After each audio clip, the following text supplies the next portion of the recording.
Hello, our group's application is called ouiTravel and this is demo 1.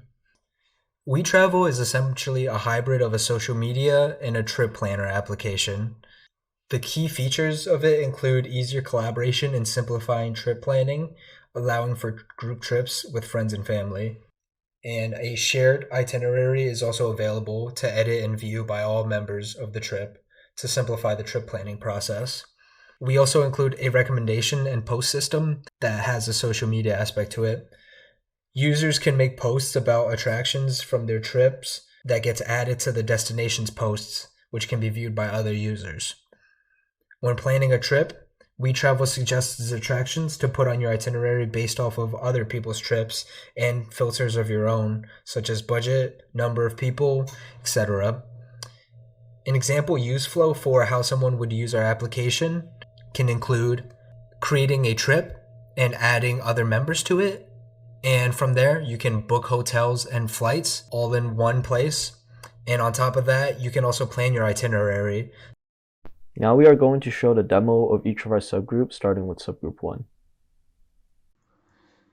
This is a friend system that we've built up so far.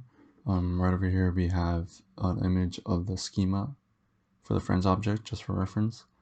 And then these are the 5 things that I'll explain as I go. So the first thing is that we have our server running and listening on port 3001. So the first thing is that any of our friends API calls don't actually work unless you're logged in. So once you log in with an email and password, we have our cookies that are created, and once we have this cookie, we can first thing is get friends, which searches for the email of the user in our database and returns all the documents that have that email. And we also check that the status is friends. As you can see in the database, there's 2, but one of them is friends, the other one's pending, so it only shows the ones that are friends. And then the second thing you could do is send a friend request. So if you enter in the other person's email, you could send a friend request. And what that does is it automatically makes user 1 email as the user's email, and then the friend's email as user 2 email, and then it sets the status as pending. And then to accept this friend request from the opposite side, right now we're just using the object ID. And then we just gotta add that to the URL. Once we do that and send, we could accept that friend request.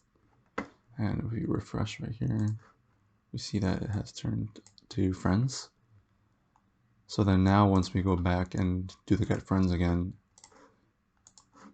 we see both the old one and the new one. And then finally we have remove friend, which same thing, we just copy the object ID and put it in the URL, and once we send, friend is removed. And if you refresh here, that document has been deleted from our database. This is the payment method we built so far, and bottom right you can see the schema of the payment method. First, we would run the server by inputting node index.js. After the server is running, we can add or delete the payment method that we from the user wanted. But before, we would have to determine the credit card network by checking the first digit of the credit card number. American Express will be 3, Visa 4, MasterCard's 5, Discover 6. And we would determine the credit card network and export it to use it from different files. We import the function inside the validcard.js. And from here, we would check the credit card number number of digit of the credit card number. And then we would check if it's valid or not. For example, American Express only requires 15 digits and rest of it requires 16. It will return true if the if statement qualifies. If it's not, it will return false. And we use this after we import it inside the index.js. If the credit card number is valid, it will create a new object inside the document. If it's not, it will return the status and error message to the user. So to show this, we can run it, and then since this is not an invalid credit card number, if we send it, it would say failed. That's because we didn't log in. So after we logged in, we go to add payment method, and then if we try to use only 5 or 6, it would say invalid credit card number. But if we try to put 16 digits of it, it would say successfully added. So if we go to MongoDB, and then if we refresh it, it basically shows the new document inside our database. And we also have a delete method. For that, we would need the object ID of the object that we wanted. Go to remove payment method, and we would copy the ID inside the URL, and then if we send it, basically tell delete it, and then if we go back to the MongoDB, then if we refresh the page, basically deletes the object. My group 2, was in charge of the account management system and the trip system. So for the account management system, we decided to implement Passport.js for user registration and login sessions. And Passport basically automates a lot of the authentication and generates a cookie for cookie-based authentication, which you can use. So I can demonstrate that right now by sending a post request to our URI. This information is from an account that has already been added into a database. And once we send it, we'll see that it returns the name of the user, which is used as part of the UI. And it also returns a cookie through the set cookie tag in the headers. And this returns the connect.sid, which we will provide to every request that is later sent to authenticate the user. And we can check this by the get user request. This only sends the current user's information if the user is logged in, or else it would send unauthorized. So this is when we are logged in, and this is when we are logged out. And for the register page, I think it will be better to demonstrate later. As you can see in our database, we provide a certain hash as the password instead of storing the password as a string to allow for better security. And we do have the UI for login registration, and our nav bar has different UI states depending on the nav login. So I could quickly show off our website here. This is still the default page we get when we register or when we start a new project in React, but I have added a nav bar, which redirects you to the login page when you click login. And you can log in, it will display your name on the top right and all the other navigational tabs. But when you sign out, it would remove those so that the user can't get to somewhere where they're not supposed to. And if you don't have an account, you could register a new account. So I'll just do a quick 123.gmail.com. Actually, let me check if this account doesn't yet exist. Okay, it does. So we are going to delete that first.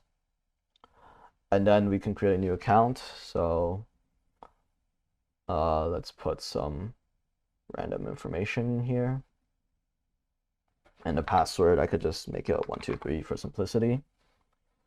And after we register, we can refresh our MongoDB cluster. And this user will be added to our database, and we can log in with them.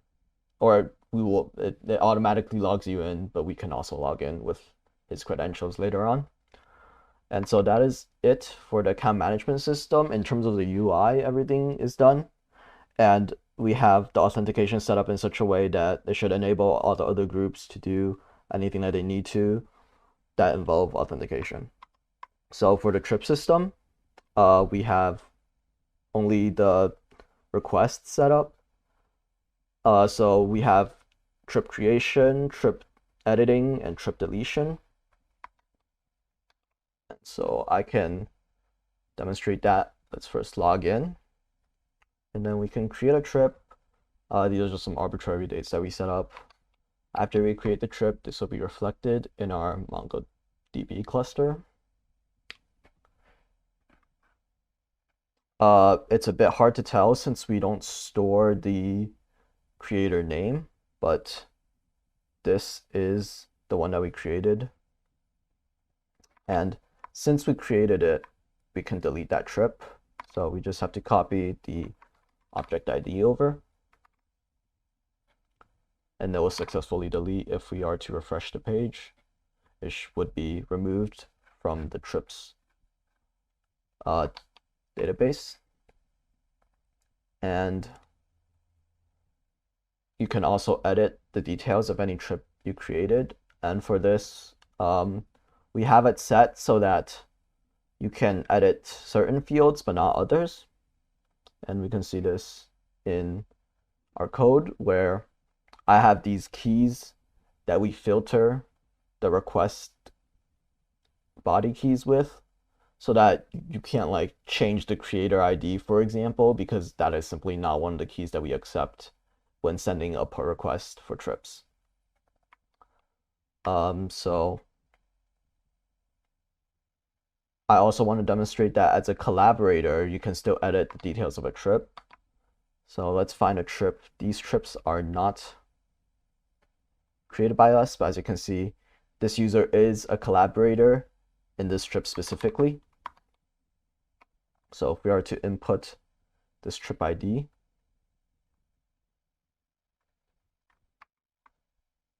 and change the start date to end date to, let's say, October 24th and October 25th.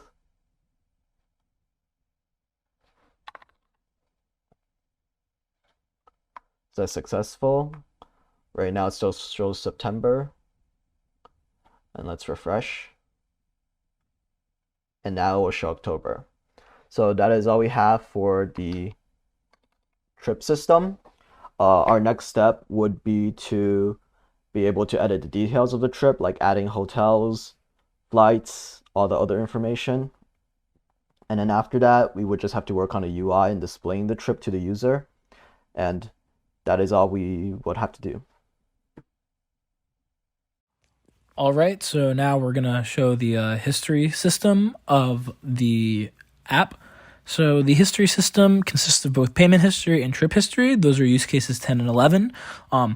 Payment history is a simple system that we plan to just display the date and price of any payment on ouiTravel. Not going to be specific, just very simple.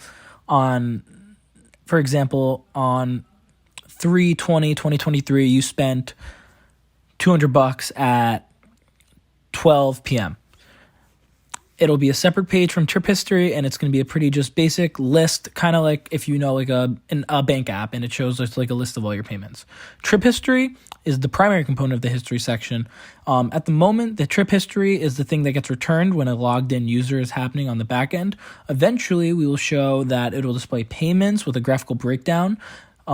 So for instance, if a user is spending like $200 on flights and $100 on a hotel and like $50 on activities, you can make like a pie chart of it, and it will show it right next to the post. It'll right next to the trip. So if we have all our trips lined up, it'll show how much you've spent. And then if you were to like click on it, you can then see a graphical breakdown.